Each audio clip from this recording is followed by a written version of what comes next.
Salam Ibu. Kami akan mempresentasikan hasil kerja kelompok kami, yaitu eh, dalam buku Tanda Tangan Allah. Saya Manuel Jarwo Lindemeh dan teman saya, David Jordan Atangalawa. saya akan menjelaskan bab 9 dan nanti Jordan akan menjelaskan di bab yang ke-10.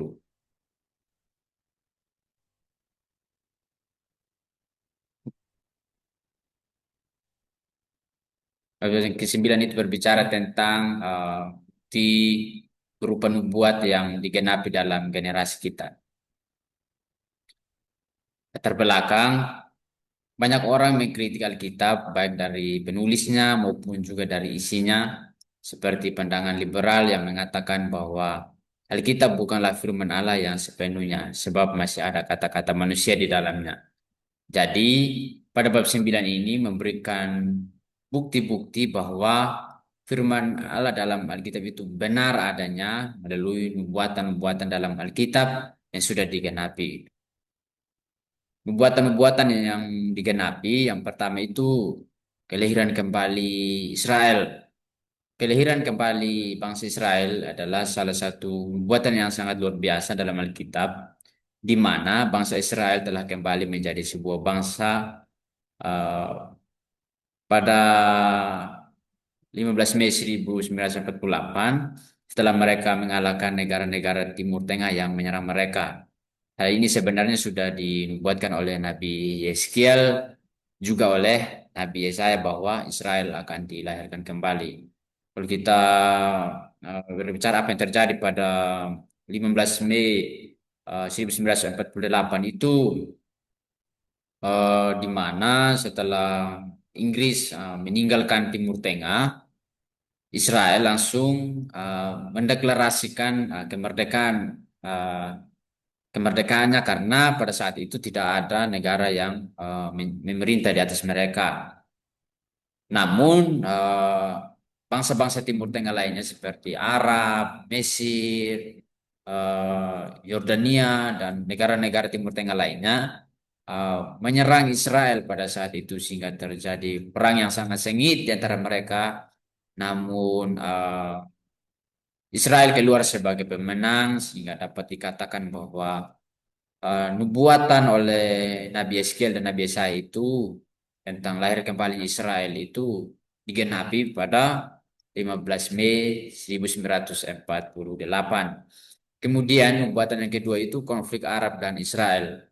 Nubuatan-nubuatan tentang kelahiran kembali bangsa Israel tidak berhenti dengan dikumandangkannya deklarasi kemerdekaan Israel pada tahun 1948 saja. Karena pada 3.000 tahun yang lalu Allah memberi ilham kepada Raja Daud untuk bernubuat bahwa bangsa Israel yang baru lahir itu akan dikelilingi oleh musuh-musuhnya, termasuk bangsa-bangsa Arab yang terdiri dari Yordania, Mesir, Arab Saudi, dan Syria.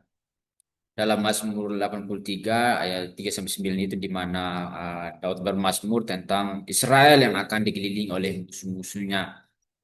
Namun saat ini bangsa-bangsa yang ada di yang mengelilingi Israel kan itu adalah negara-negara Arab, negara-negara Timur Tengah. Eh, Maksudnya bahwa permasalahan konflik antara Arab dengan Israel sampai saat ini masih terjadi. Dan hal ini sudah dinubuatkan oleh Raja Daud melalui Mazmur 83 ayat 3 sampai 9 tadi. Kemudian yang ketiga itu pemulihan yang ajaib atas bahasa Ibrani, di mana bahasa Ibrani yang biasa dipakai bangsa Israel sejak mereka keluar dari Mesir, kemudian setelah hilang, tiba-tiba hilang karena setelah mereka dibuang ke dalam pembuangan, eh, mereka tercerai-berai dan setelah pembuangan ke Babilonia juga dan juga bangsa yang 10 suku kan dibuang ke Asyur sehingga pada saat itu mereka tercampur baur dengan bangsa-bangsa lain dan yang pastinya bahasa mereka tidak lagi bahasa Ibrani, tercerai-berai seperti yang di Babilonia mereka pakai bahasa orang Kasdim, pakai bahasa orang Media Persia. Namun setelah mereka merdeka, mereka mulai menggunakan bahasa Ibrani kembali dan hal ini sudah dinubuatkan oleh Nabi Zefanya dalam eh, Zefanya 3 ayat 9 dikatakan bahwa eh, Zefanya 3 ayat 9 dikatakan bahwa tetapi sesudah itu aku akan memberikan bibir lain kepada bangsa-bangsa ini bibir yang bersih supaya sekaliannya mereka memanggil nama Tuhan beribadah kepadanya dengan membahu-membahu. Artinya bahwa bahasa yang dahulunya mereka pakai memuji Tuhan yaitu bahasa Ibrani. Setelah mereka bebas dari pembuangan, setelah mereka merdeka, mereka tiba-tiba bahasa Ibrani itu lahir kembali di dalam diri orang Israel. Dan hal ini sudah dinubuatkan. Kemudian eh, kembalinya orang-orang Yahudi Ethiopia ke Israel. Kembalinya orang-orang Yahudi Ethiopia ke Israel pada tahun 1991 sebenarnya sudah dinubuatkan oleh para nabi yaitu Nabi Zefanya dan juga oleh Nabi Yesaya di dalam Zefanya 3 ayat 10 dari seberang sungai-sungai negeri Ethiopia orang-orang yang memuja aku yang terserak-serak akan membawa persembahan kepadaku. Eh, Yang dikatakan bahwa eh, mereka akan kembali. Kemudian juga dalam Yesaya 43 mengatakan, Yesaya 43 ayat 6 dikatakan bahwa aku akan berkata kepada utara, berikanlah dan kepada selatan, janganlah tahan-tahan, bawalah anak-anakku laki-laki dari jauh dan anak-anakku perempuan dari ujung-ujung bumi. Di mana eh, sebelum hal-hal ini terjadi, sudah dinubuatkan dalam Alkitab bahkan ini jauh, sangat jauh sekali zamannya, zaman antara Yesaya dengan Israel pada saat merdeka pada tahun 1991 sangat jauh waktunya. Dan eh, di mana hal ini sudah dinubuatkan oleh saya dan terjadi dan dia anggap hal ini sudah terjadi pada tahun 1991 di mana banyak orang Ethiopia yang berkulit hitam berbondong-bondong kembali ke Yerusalem, kembali ke Israel. Juga dalam kitab Yeskiel 37 ayat 21 berbicara bahwa lebih dahulu tentang kembalinya orang-orang buangan ke tanah suci, bahwa mereka, orang-orang buangan ini, mereka akan kembali ke Yerusalem. Jadi inilah nubuatan-nubuatan yang bisa mendukung tentang kebenaran Alkitab orang Kristen yang menjadikan bukti bahwa Alkitab yang dimiliki oleh orang-orang Kristen memang benar diilhami oleh Allah sendiri. Dan bukan hanya itu saja, masih banyak nubuatan-nubuatan dalam Alkitab yang digenapi baik itu pada masa lalu maupun pada masa modern. Eh, dan eh,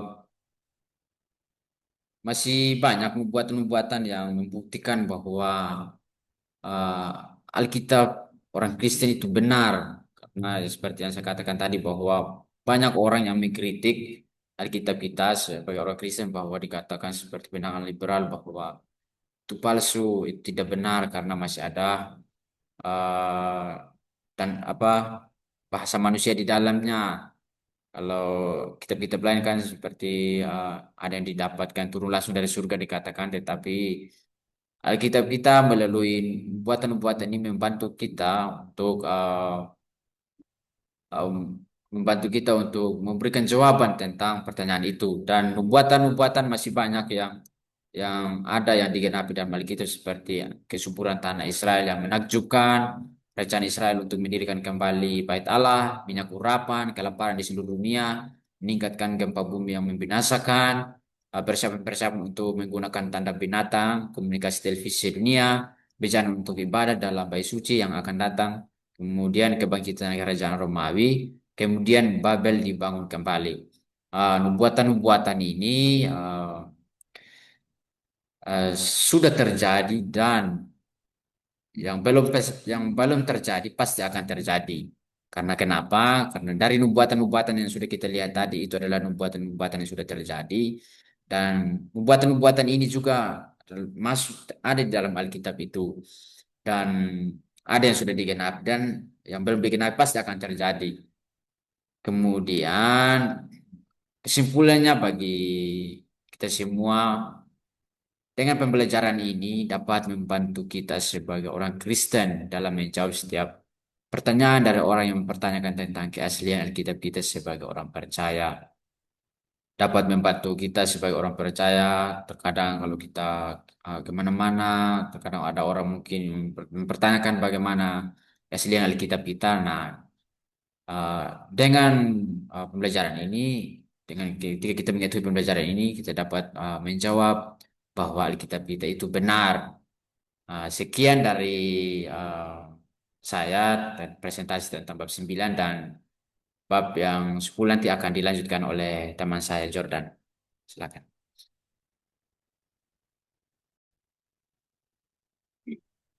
Oke. Baik, Shalom Bu. Saya akan melanjutkan presentasi dari bab 10 yang berbicara tentang sandi-sandi Ibrani yang misterius.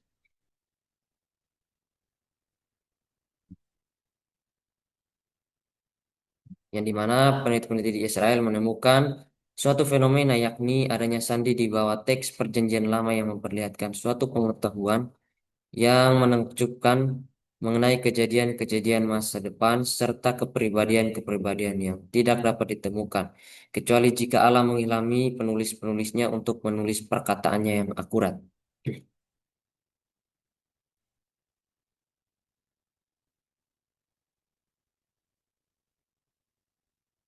Nah, dari hasil penelitian ini, para peneliti menemukan adanya rangkaian huruf berjarak yang sama. Sekelompok sarjana Yahudi yang berdedikasi di Israel setelah melanjutkan riset Rabbi Weissman menemukan banyak sandi tersembunyi lainnya tersimpan dalam teks Taurat. Di mana penemuan sandi-sandi Ibrani yang kompleks dan pengetahuan kenabian supernatural tentang masa depan ini ternyata menimbulkan kegemparan di kalangan para sarjana. Akibatnya, pengetahuan ini menantang konsep-konsep kepercayaan yang telah lama dipegang oleh para sarjana liberal yang menolak inspirasi Alkitab oleh Allah secara lisan. Nah, dari kontra ini, para sarjana yang sebelumnya menolak inspirasi Alkitab kini dihadapkan pada bukti-bukti yang menunjukkan adanya pengetahuan supernatural dalam Alkitab. Dari data-data yang luar biasa ini telah melumpuhkan penyataan palsu yang selama ini telah digembar-gemborkan oleh sarjana-sarjana liberal dan orang-orang skeptis bahwa Alkitab telah ditulis dan diedit oleh orang-orang tidak diilhami oleh Allah dan bahwa Alkitab penuh dengan kekeliruan dan kontradiksi. Yang kedua, ditemukan juga bahwa setiap huruf dan titik kecil, oh, setiap huruf kecil dan titik, maaf Bu, yang dalam artian kitab suci ditulis di bawah inspirasi atau ilham langsung dari Allah dan dijaga ketetapan susunannya sepanjang masa. Sehingga Yesus berkata bahwa satu huruf kecil atau satu titik pun tidak akan ditiadakan dari hukum Taurat selama langit dan bumi ini belum lenyap. Kita akan masuk pada proses dalam menganalisis kitab Taurat. Dalam proses ini tentunya dilakukan dengan menggunakan Textus Receptus Ibrani atau teks Masoretik purba dari kitab Taurat. Jadi proses ini dilakukan dengan cara para ilmuwan ini mengeliminasi berbagai spasi yang terdapat di antara huruf-huruf, kata-kata dan kalimat-kalimat di kelima kitab pertama dari Alkitab. Contohnya, ini adalah contohnya. Di sini saya menggunakan kalimat dalam bahasa Indonesia untuk menuliskan sebagaimana lazimnya huruf-huruf dalam sebuah naskah Ibrani kuno. Tentunya kalimat ini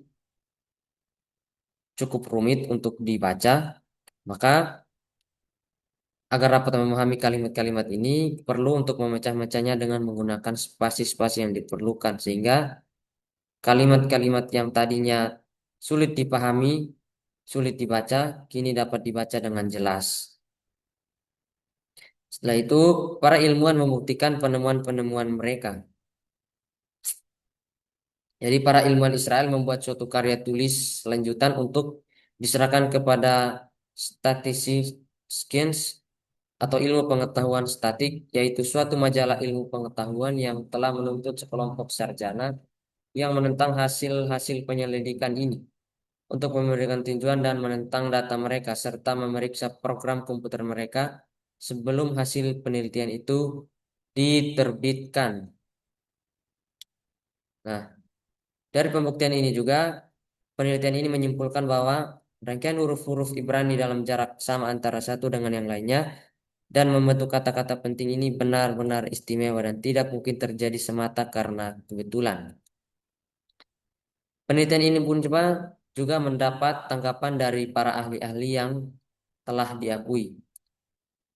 Di sini terdapat ahli matematika yang sangat dihormati, Profesor Gazdan dan Harvard University dan teman-teman sejawatnya dari universitas-universitas lain, termasuk Yale dan Hebrew Universitas di Yerusalem, telah meneguhkan bahwa ini merupakan riset serius yang dikerjakan oleh peneliti-peneliti yang serius. Terdapat juga implikasinya. Jadi, meskipun banyak argumentasi dan tantangan telah dilontarkan, data ini terus berdiri dengan teguh tanpa ada yang melawan. Dan majalah-majalah ilmiah sekuler telah menyatakan bahwa fenomena ini real, bukan hasil dari suatu penipuan ataupun kekeliruan komputer.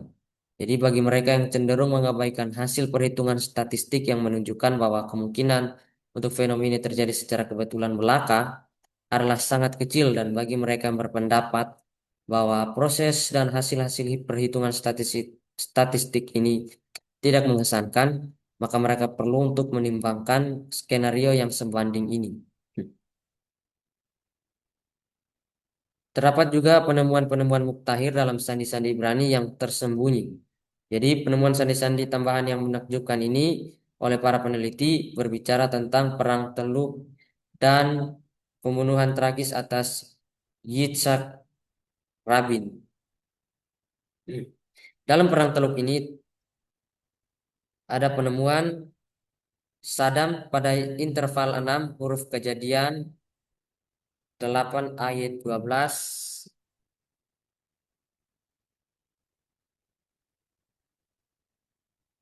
Kejadian 8 ayat 12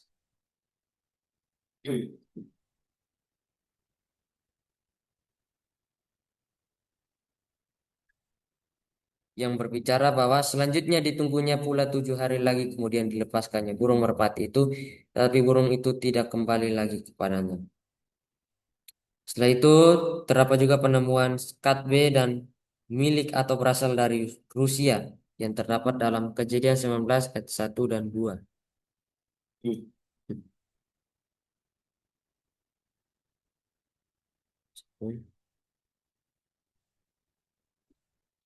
Kedua malaikat itu tiba di Sodom pada waktu petang. Lot sedang duduk di pintu gerbang Sodom, dan ketika melihat mereka, bangunlah ia menyongsong mereka, lalu sujud dengan mukanya sampai ke tanah. Ayat yang kedua, serta berkata, Tuhan, Tuhan, silakanlah singgah ke rumah hambamu ini, bermalamlah di sini, basuhlah kakimu, dan besok pagi Tuhan, Tuhan boleh melanjutkan perjalanannya. Jawab mereka, tidak, kami bermalam di tanah lapang. Setelah itu pada pembunuhan tragis atas Yitzhak Rabin. Ya, di mana Yitzhak Rabin ini merupakan Perdana Menteri pertama yang dilahirkan di Israel. Setelah pembunuhannya, para peneliti memeriksa teks Alkitab untuk mengetahui apakah ada kata-kata yang disandikan tersembunyi dekat tempat di mana Rabin ditemukan. Komputer menemukan 8 hari Ibrani yang sorry, komputer menemukan 8 huruf Ibrani yang membentuk kata-kata yang terdapat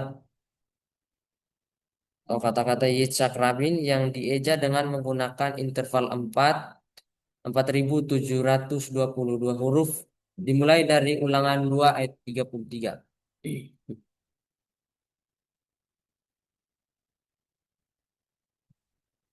Sandi-sandi yang menunjukkan adanya pengetahuan kenabian tentang berbagai peristiwa ribuan tahun sebelum pengendapannya memberikan bukti eh, memberikan bukti yang tidak dapat disangkal. Bahkan penulisan Alkitab dilaksanakan berdasarkan inspirasi supranatural. Jadi penemuan sandi-sandi Ibrani dan pengetahuan kenabian dalam Alkitab memiliki konsekuensi yang sangat signifikan.